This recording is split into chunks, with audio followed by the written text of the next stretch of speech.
Hey guys, welcome back. BTCKR here. We're back with another multiplayer strategy video to tide you over during this summer disruption of our regular Q&A schedule. Today, we're going to take another look at Rebirth Raven. There's a playlist linked in the description where we've used this team before, and we've talked about this team a lot, but I still think there's something worth saying. So this is where we take a deeper dive, and you get to see a demonstration of why she is so good, but specifically why she's so good in this particular team with this particular loadout. It starts really with her passive. On tag in, Raven siphons her opponent's power if it is more than hers. Part 1. Part 2. If 2 Rebirth characters are on her team, she receives 3 times more power per critical hit. That second part of her passive, pretty much useless. You can't build a fight strategy around it. It doesn't do anything to change the complexion of a fight. The first part of her passive is what makes her so good. It is really 2 things. It's a defensive ability because it protects your team against specials. And it is an offensive ability because you can quickly generate power. The problem with making her your primary specials specialist and your main damage dealer is that it requires 3 things. 1, it requires your opponent to have power. 2, Rebirth Raven has to be off screen. And 3, Rebirth Raven has to be ready to tag in. So when you break down the issues like that, it becomes obvious why there is such a good synergy with this team. And that's really the joke, right? You complete me, because despite nothing obvious, they're not on the same universe, they're not whatever, Static and Rebirth Raven are like a match made in heaven. Static gives your opponent power.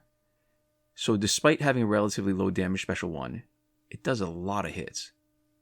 In multiplayer, getting hit by a special gives a lot of power. And this is normally a problem, but not if you steal that power. So this turns the idea of a primary special specialist on its head, because even though Static has Tentu Totem and Master's Death card, he often is not going to do the most damage in a fight.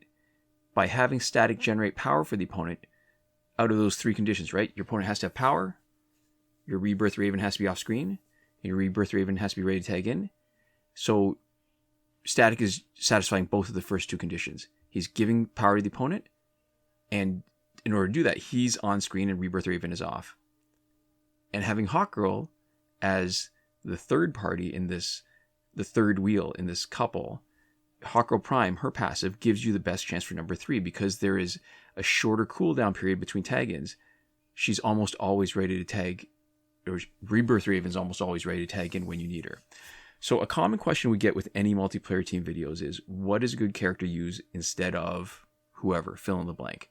And the funny thing is, if you swap out Static and replace him with a higher damage specialist, this team gets worse.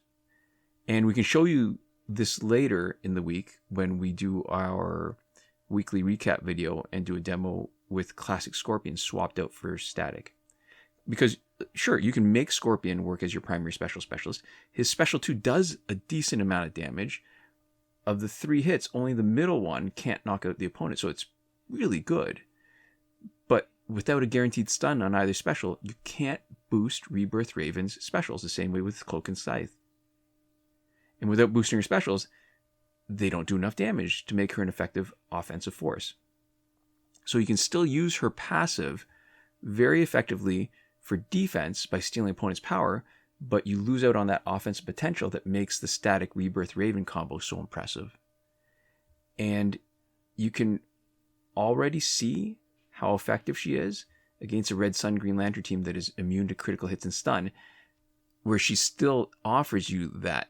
And we'll have a fight right after this, where she offers that defense ability, even though she's got the same weakness that everybody has against a Red Sun Green Lantern team, where they don't take crit hits, so they are hardier. But on top of that, they don't get stunned, so you lose out on the stacking of her special. And the fight takes longer, and even if she can't do very much damage with her specials, she can still keep on stealing power, so it works both ways. The Red Sun Green Lantern team can't do very much damage with their specials either. So let's get right to a couple of fights. So here's the Red Sun Green Lantern team. Main feature of this is Red Sun Green Lantern has a passive so that his whole Red Sun team will not be stunned and no crit hits. So static is still useful. Special 1 does a lot of hits. We're going to generate power. We're going to try to sneak in a second one. Unfortunately, Superman blocks. We're only going to have 1 bar for Raven, but 1 bar is still 1 bar, and it gave us a chance to shatter some more gear. So look, not a lot of damage. But Superman's not doing much damage to us without his special. Without any power. Our specials prioritize over their basics. They're not doing specials. So let's generate some more power for Red Sun Wonder Woman. And we've got 2 bars. Nice. So even though Wonder Woman only had just under a bar just over a bar because we already had some combined. When we stole all of it, we had 2 bars. So look, no stun, no problem. No crit hits, again, no problem. It's a longer fight than we would like, but it's really a war of attrition.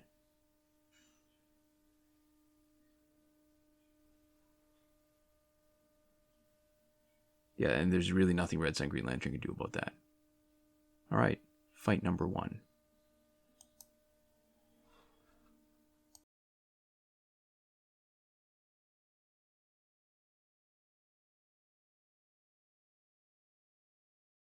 So here's another fun video. Killing Joke Joker. Always a little tougher when Killing Joke Joker is first. If you knock him out, you're giving the other 2 opponents 3 bars. And if you wait, opponents are generating power off screen. So with this team, forget about it. Don't even bother. Alright, so what you're noticing is we can't tag out static yet. Joker's probably got Quake Engine, so we have to buy a little bit extra time. And once we've knocked him out, Quake Engine's effect no longer has an impact on our tag out time. So he's got 3 bars. However, we have Enchantress Companion Gear to keep him from using his power. While that's happening, we stun him. Wasn't enough to knock him out? We'll take his power. And then we'll knock him out. Not bad. Even with Batman's passive, that's 64,000 a hit when it crits.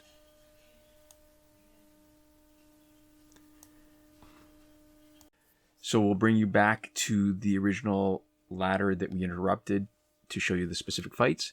And at this point, it's worth mentioning Static has Tantu Totem and Master's Death card and Claw of Horus. It gives you that option to shatter some gears at the get-go when you stun as a bonus. Or if you need to tank Static in again, because of Master's Death card and Claw of Horus, you can shatter a bunch of gear all at once, sometimes even all of them.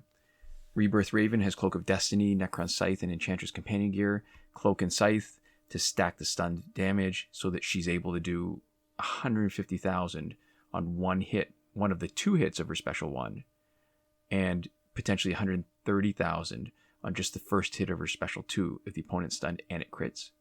And Enchantress Companion Gear, which works as a specials disabler, doesn't last as long as some of the gears that will disable specials, but it works better. It works basically 100% of the time unless there's some funny tag in business.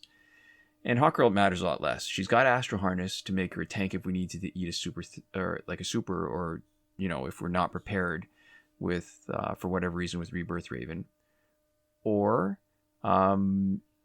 really, you can have her with almost anything. She's basically a tank. She's there for her passive. That's all that matters.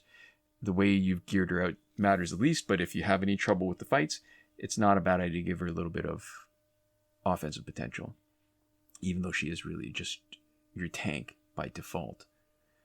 And that is the Injustice multiplayer strategy for this week. This is where we like to give a big thank you to the people who are supporting us on Patreon. That will be Alexis M, supporting us on the Your Message Here tier, Michael Devries, Irvin Ruiz, and Hoshi127, who are supporting us on the credited level, and a few other people who have been kind and generous enough to have supported us at some point during this pandemic. Thank you guys so much for watching. We'll see you next time. Komoda.